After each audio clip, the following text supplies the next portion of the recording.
We're all 16-cylinder engines. You talk to most people, how many cylinders are we on today at work? Oh, I don't know, 5, maybe 6, 7 on a really good day. So I said, my purpose is to give you the tools to fire up the 16 cylinders of every employee, which you're already paying for. And people go, oh, how cool is that? 5% of training out there fails to have any long-term effect. Because it's basically Granger, if you do these things, you're going to have these results. It's called first order. What we do is go deeper into the second order, do have. In order to get the results, you've got to be the person capable of doing what needs to be done, however turbulent the storm. Well, this is the Stronger Business Together podcast, where business owners learn from each other.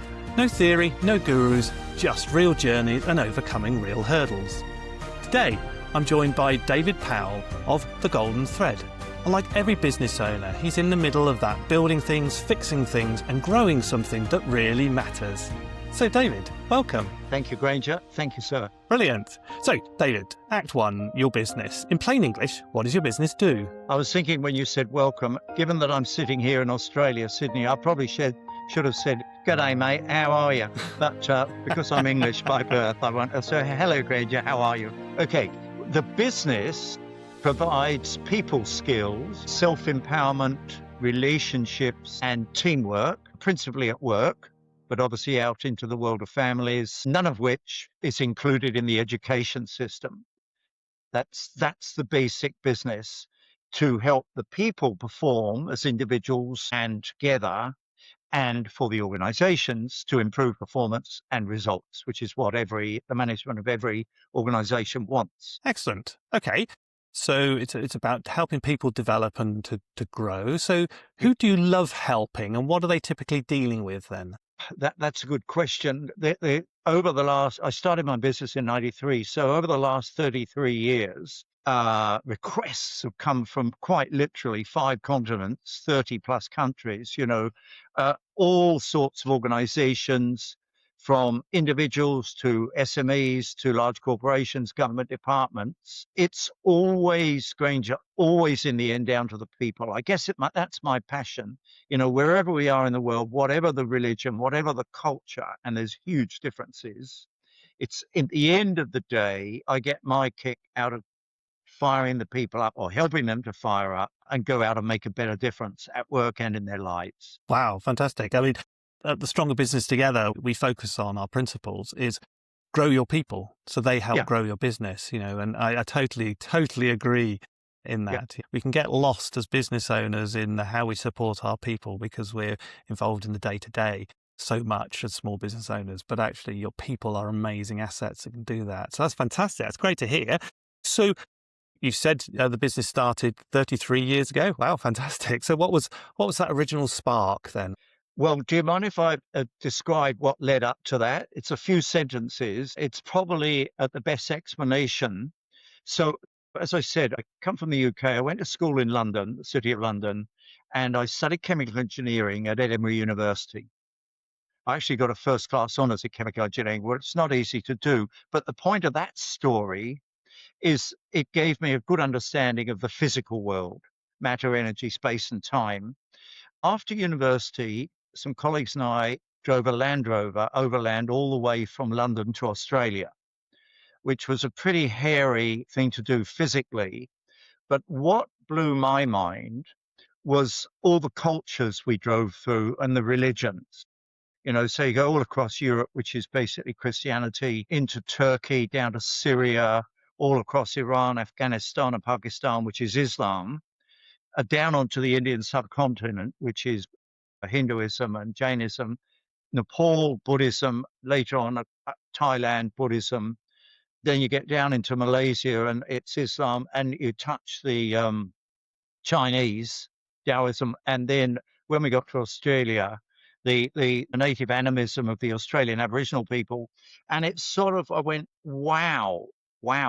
And so one of the things I did when I got to Sydney was I studied psychology at university, because what got to me was that I understood the physical world, but I didn't really understand anything about what I now call the metaphysical world.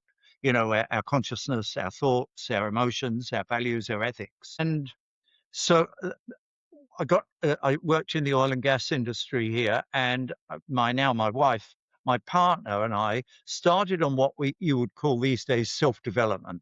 So we went and learned yoga. We lived with a yoga teacher in Sri Lanka for 3 months, and we studied with Tibetan Buddhist monks. Loads of workshops, loads of books, and cassettes as they were back then. But it was all about self-development. When I got into general management in the oil industry and then the computer industry, it was the first time in my life that my income depended on the 150 or 250 people who worked for me. So I thought, well, what I'll do, I'll get them all trained up. And of course, the companies go, well, that's a great idea, David, but we don't have any training budget.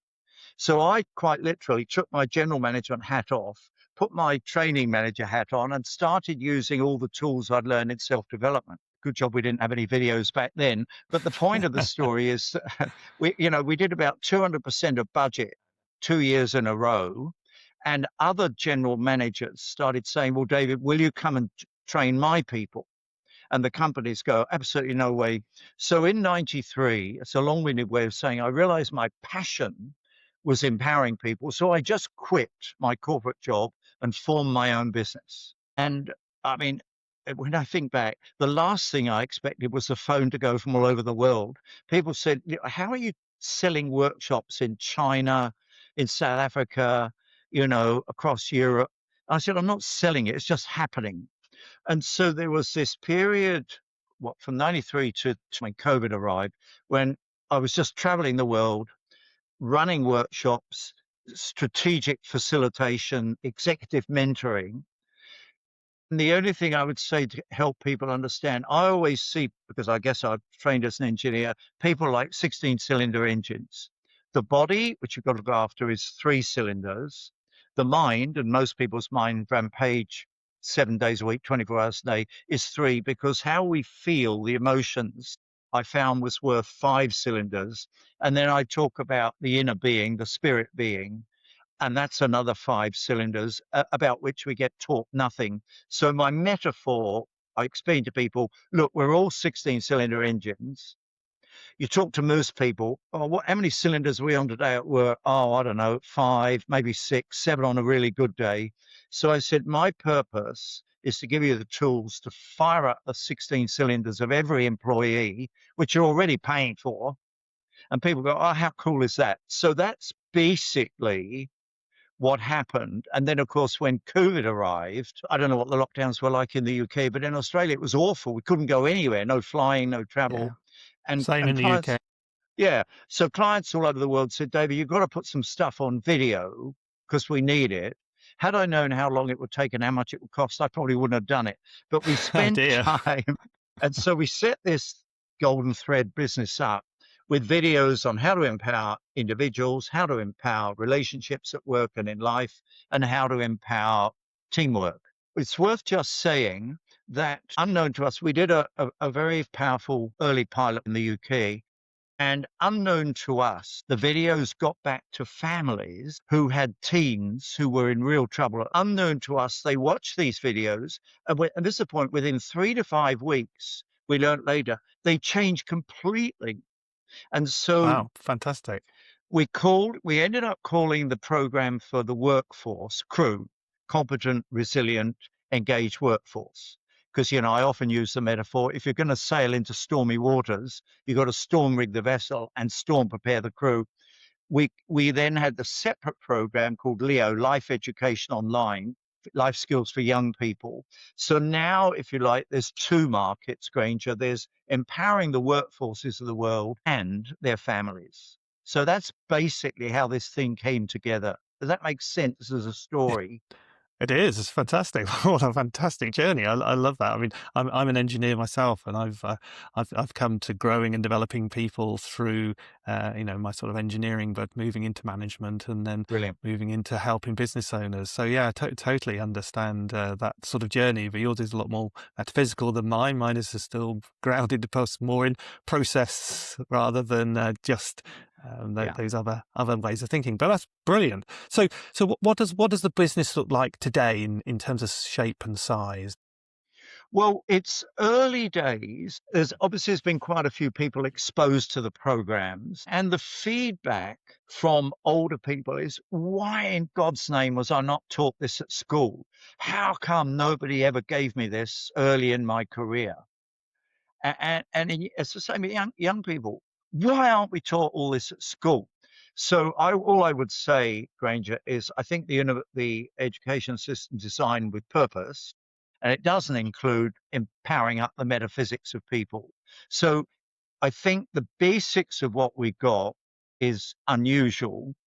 We did a pilot with a technical consultancy in the UK, and the people were going, as I just said, how cool is all this? What they said is, oh, we wish we got some sort of coaching, regular coaching.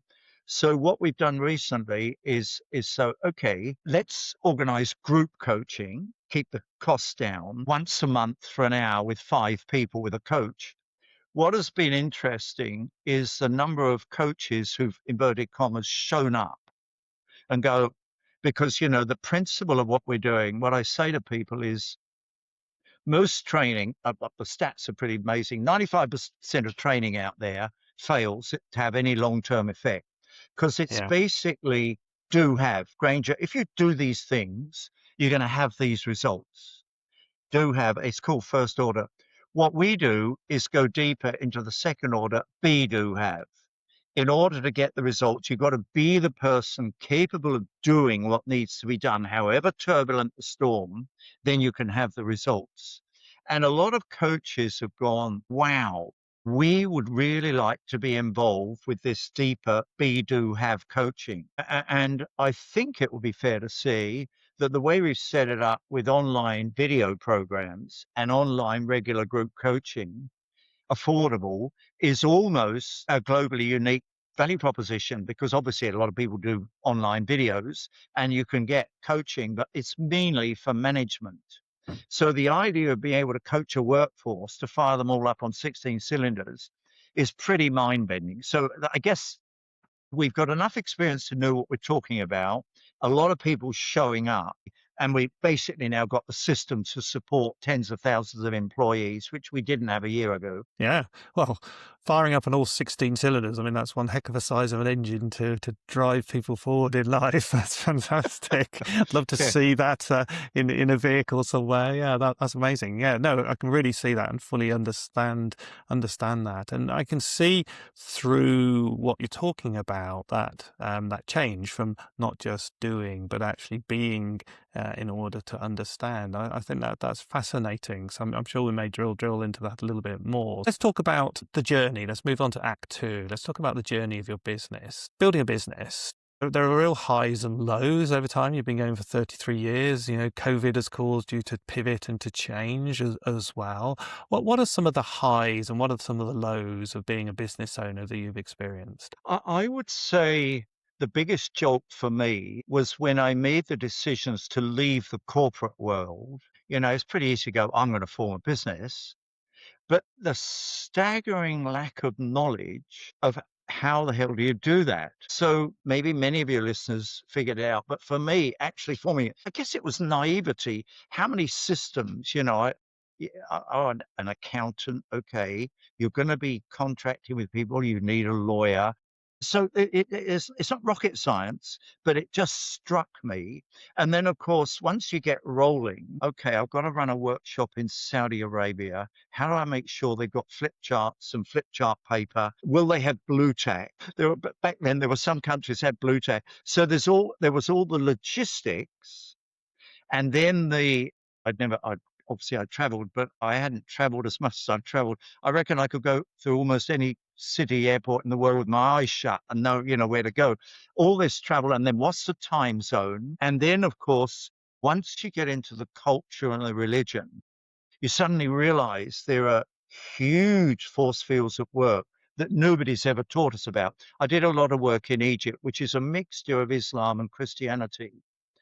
But across the Middle East, there is this tilt towards having a stronger voice than females. And the ability to go, okay, some of these women are pretty smart. So I introduced these tools. Well, it's worth talking about one of them. I introduced this tool called I Feel Like Saying.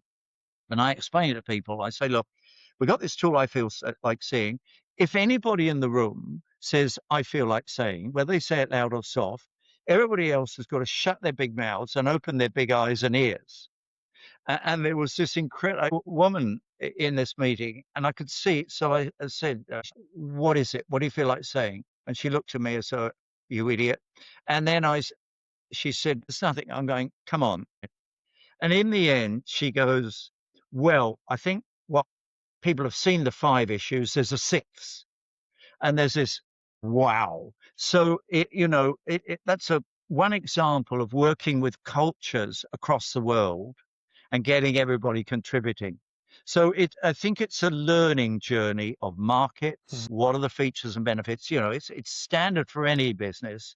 And I don't know any other way of getting into a market and just having a go and learning. Yeah, no, it is the only way. One of our other principles is growth through challenge. It's not growth through, here's the answer, I'm just going to tell you it and it's all going to work rosy. It never does like that. The only way to find out is to get involved, is to experiment, is to practice and see what works and see what doesn't work, because as much won't work as will work. So yeah, I totally agree. You just have to get into those markets and get going and finding out. Maybe what sort of one decision that changed the trajectory of your business? Oh, one decision.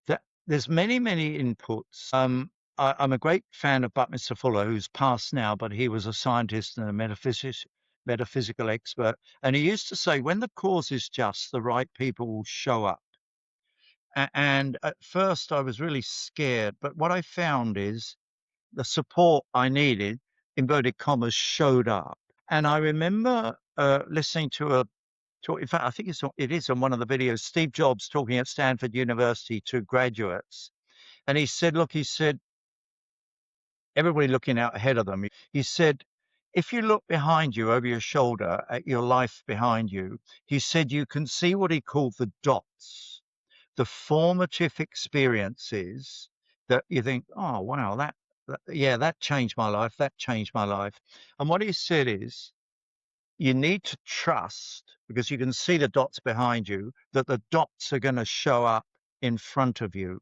He said, his quote is something like, somehow your heart and your intuition already know what you truly want to become. So, you don't get to be asked to run workshops for Lloyd's in London or Rothschilds or IBM by being an idiot. They're tough cookies. And I think the basic learning I had was both the business and the running workshops was to run off intuition. And so once I realized that there was a flow of intuition, I would strongly urge your listeners is to think about their intuitive channel. I like quoting the origin of words. Intuition is from yes. intuere. Yeah, you definitely feel changes. We've done the same in our business, as we've we were in another organization and we decided to leave because we could feel the sort of friction against what we wanted to do and how we wanted to do it. And then since going alone and my partner and I setting up Stronger Business together, actually things flow much better. There's less friction, there's less activity, and our intuition was based on 4 years of experience leading up to that, and also then all our previous experiences. And we actually sat down and brought all of that together. So you're absolutely right. Steve Jobs is absolutely right. And there are times when things get really tough. You feel under pressure within your business. Maybe it's self-imposed, maybe externally imposed. What sort of goes wrong in the business when you all come under pressure? What do you struggle with? When I was traveling the world, I think the toughest one was jet lag, because you've got to be right there. And, if you've just come from the other side of the world and then the client goes, oh, let's all go to dinner. So by the time dinner is on, it's 3 a.m. on your time zone. So there are some pressures that if it's a traveling business, you can't avoid. I think there is an issue with your personal integrity. A few workshops I've run over the years, I certainly won't mention names, I came to the conclusion during the workshop that these people were lacking what I would call integrity. And I remember, I think it was a 3-day workshop, the second evening, sitting in my room in the hotel thinking, Am I going to go home or I'm going to finish? So I think there are challenges when you get drawn into areas that clash with your own values. So I think the basic challenge is because you've got no idea where the path is going to lead you, of how does David or how does Granger stay true to your ethical models of the world? Does that make sense? Very much so. And when it gets busy, and when things need focusing on, how do you work as a business to remain healthy as a business and healthy as individuals? Yeah, that is a good point. All my life I've liked running, and so I found that running along the banks of the Nile or through the desert in Saudi Arabia or wherever you end up running, but that's my thing. But as I said earlier with my partner, we early on in the piece, we discovered and learned meditation. And so I would, for people who don't practice meditation, I would say the ability to regularly still the mind.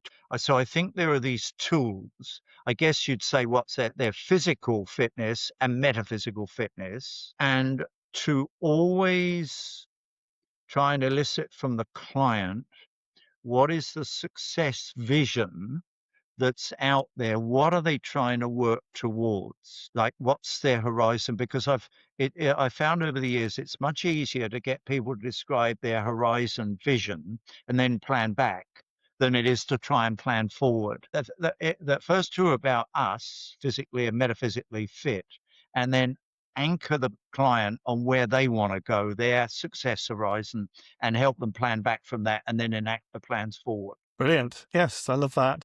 That's really a wonderful thing to think, keeping yourself fit, keeping your mind fit, Yeah. and then focusing on the future and working back from there, how you're going to get there. Well, Yeah. that moves us then really nicely on to Act 3, our hurdle conversation. So what have you picked as your hurdle right now that as a business you would like to talk through? One of the things Imelda and I are finding, we're talking to people all over the world, and you don't need me to tell your listeners, it's pretty turbulent out there. And what are the stats? There's 365 million businesses out there or something with 3.5 billion workforce. Most people, the management get trained. Workforce can get trained in skills, but they're not trained in people's skills. It was Maharishi, Transcendental Meditation in the 60s, who said you can bring a community uptone if you bring 1 in 1,000 people uptone. And that he obviously was talking about meditation, but I remember thinking, there's no way you and I can do anything about the leaders, inverted commas, the leaders of China, the leaders of Russia, the leaders of the world. There's no point taking that on. But if we could get to 1 in 1,000, quote, normal people, Maharishi's going, we can bring the whole community uptone. So there's now 8,000 million people. So if we could get to 8 million people and bring them uptone, that will change the whole of humanity. Now, some people may go, well, Okay. that sounds a bit pompous, but it's No, a genuine, heartfelt, spirit-felt goal. We go, yep. okay, how do we get to 8 million people? And you go, that's a damn good question. So the origin, Granger, of that vision is to get the empowerment tools, self, relationships, teams, out to 8 million people. And the long-term goal is then humanity, 1 in 1,000, look around it, and they can go, let's bring the whole thing up tone. You've seen these astronauts came back, from the moon yesterday or the day before, whenever. It's just like in 69, they're going, look, guys, we're on one little blue ball in the middle of black space. Can we please all get our act together? That's what apparently you see from the moon. So that was the vision. And then you go, how in goodness name do we do that? Does that make sense as the hurdle or the challenge? So the challenge is, how do we get to 8 million people? How do we get to them? Yeah. Yeah. So as my Japanese master engineer in the 90s I worked with, he used to say, Granger-san, that is nice big pizza, but how do you eat one slice at a time? So yeah, that's let's first of all define where are you today? So you're building the online course. How many people have you interacted with that online course to date?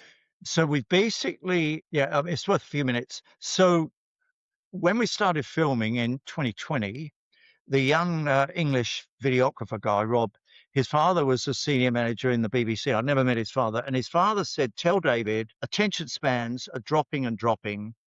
So don't do a video over 10 minutes. And then, so we go, okay, we'll do 1 to 9 minute videos. Then goes, who's going to do your animations? And because I'm so sophisticated, I go, what's an animation? And Rob's partner, his wife from South America, she did the animations. Took a long time. The first platforms we were on, once we started to get people dialoguing, the platform started to wobble. So it took him out of time to find a platform. Then how to structure, because there's about 144 videos, how to structure modules, what's the most important, what's the best sequence. So we ended up with Crew and Crew Plus, Leo and Leo Plus. And then this arrival from this pilot that only concluded in late 25, that we got to get online group coaching. So we've now got a team of 14 coaches who are ready to go. And there's about 20 more going, can we come in? Can we come? So it's ready. And what we're finding, it doesn't speak to everybody, Granger. I would say probably we're finding about 70%, maybe a bit more, going, this is super cool. And some older people are saying, no, look, I'm a sophisticated professional. I don't need this. But you should give it to every younger person in our business because the younger people need it. So the reason I say that, there's a model of the market that is coming out of the mist. And then there's this, we're dealing with some educational people around the world. There's this, you've seen it, I'm sure. There's this absolute problem out there with the education system. Something like 65% of parents are concerned.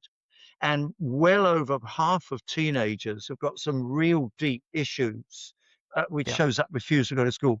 So we're ready for business and ready for education, but it's not easy. Okay, so you've got a sort of an education focus, you've got a business focus.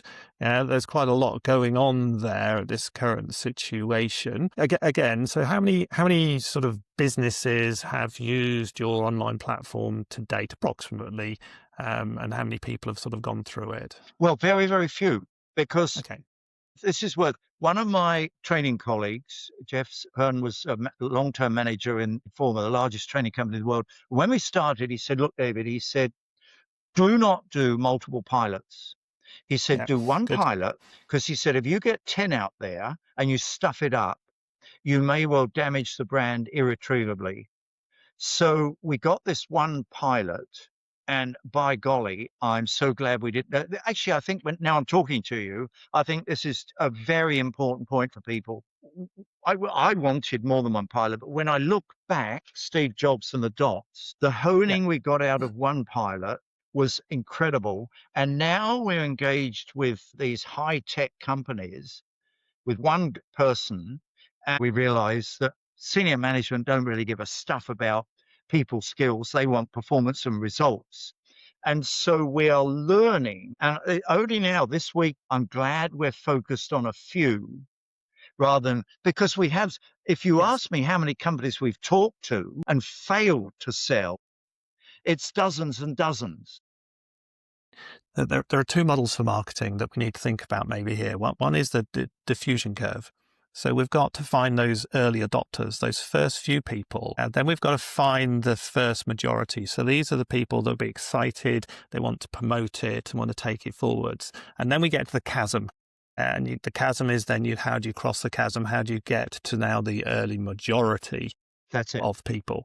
But a lot of us try to focus our marketing on that early majority. What we need to do is find those early passionate adopters, those people that when you put something out there in your marketing, they put their hand up and say, yes, please. Now, they may not be the perfect target market. They may not be the perfect organization that you want, but actually they're the people that have been triggered by whatever you have said about doing that.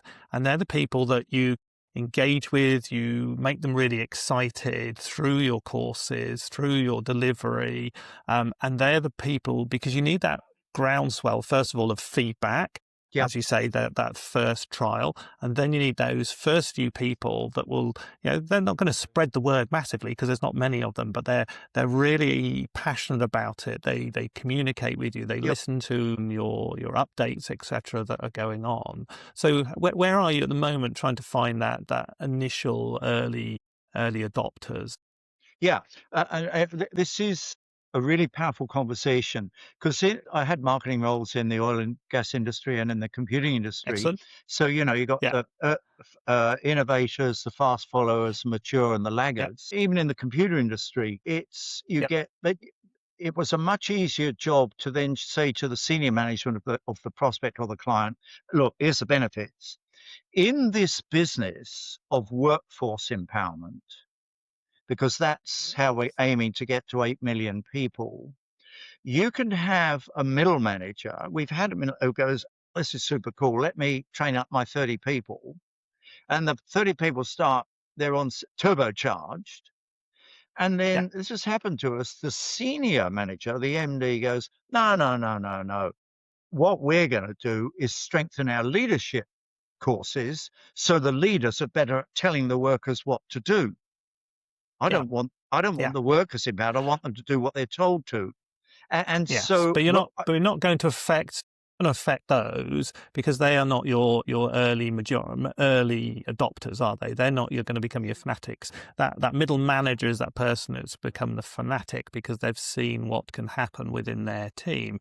They're the people that would spread the message more. It's those people that just said you don't need to fight against those senior management laggards at this moment in time. What you need to do is find, if we're successful, for instance, little middle managers, we're successful at turning them, then focusing your energy on finding more of those would be more beneficial than spending your energy fighting against the senior managers. Yes, could spread it across a bigger company, but at that time, they're not ready to adopt it. You haven't got the strength of case studies. You haven't got the strength of thousands of people involved. You haven't got that movement online yet that could help influence those at that time, because you've got to get those first people really fired up and loving it and making that happen. So where are you with those type of people? How do you communicate to those people today? Yeah, that's a very good question. There's no doubt that as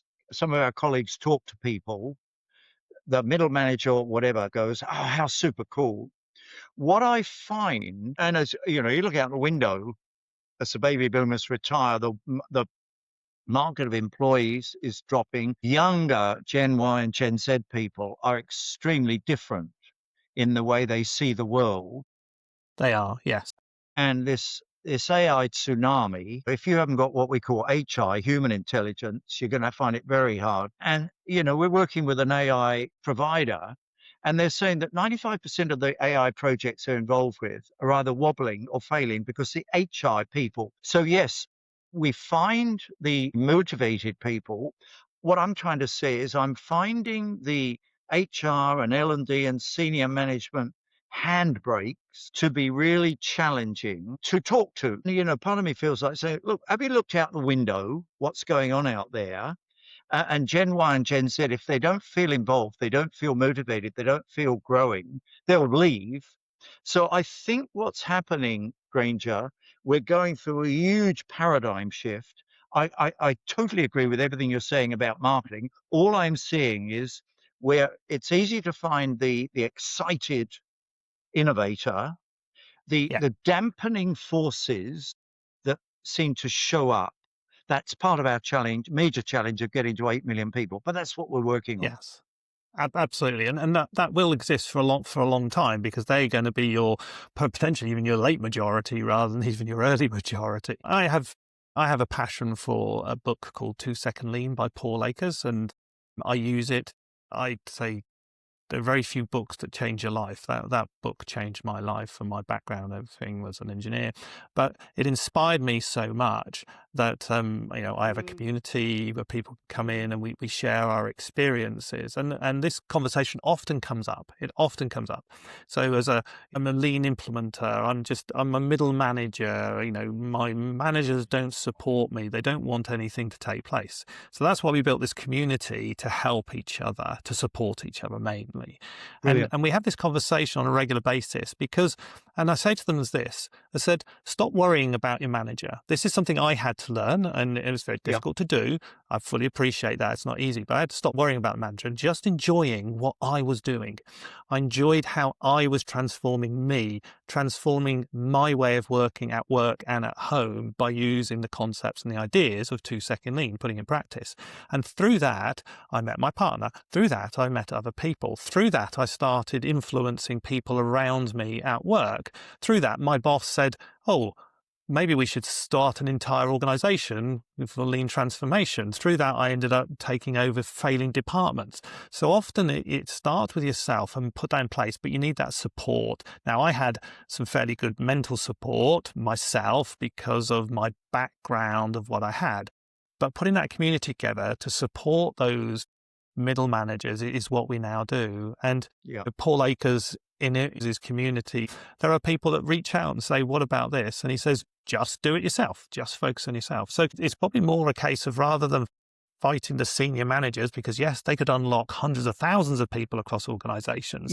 But if that one individual could influence 50 people over a year through your courses, and you can support them and they can turn on those 50 people, and someone in the business, usually the HR, will go, what's going on here? Because that's what I found, and that's what I find with the people that I support and help. So maybe that's some thinking, rather than thinking about how do you switch senior managers on, how do you instill even more passion, more drive, more ambition in these middle managers to make their people amazing through the materials and the training you do. You see, remember what I said about Buckminster Fuller, when the cause is just the right people show up? You and I are talking. This is what we've been grappling with the last 3, 4, 5 weeks. Because, Jeff said, don't do 10 pilots and don't spray out and try and sell to 30 organizations. So that actually is gold dust, Granger, what you just said, because I think, and I guess because we're struggling with it, you said, what's the hurdle? I think what you just said may be the key to it. It's go where the path is flowing. So, if the organization's got 12,000 people or 17,000 people, and we can only land a pilot with 50, let that pilot of 50 shine as a light. And then move on to another pilot of 50 rather than try and sell the 17,000. Yes. But keep contact with that pilot person, the person that keep supporting them, keep helping them. I don't mean every single day, but just nurturing them to keep them going, to keep that 50 amazing within that organization. And that way you'll also learn how to stop it burning out, how to build on it even greater, maybe, as you learn more and build more through the next experiments that will then come along. Yes, that's very interesting.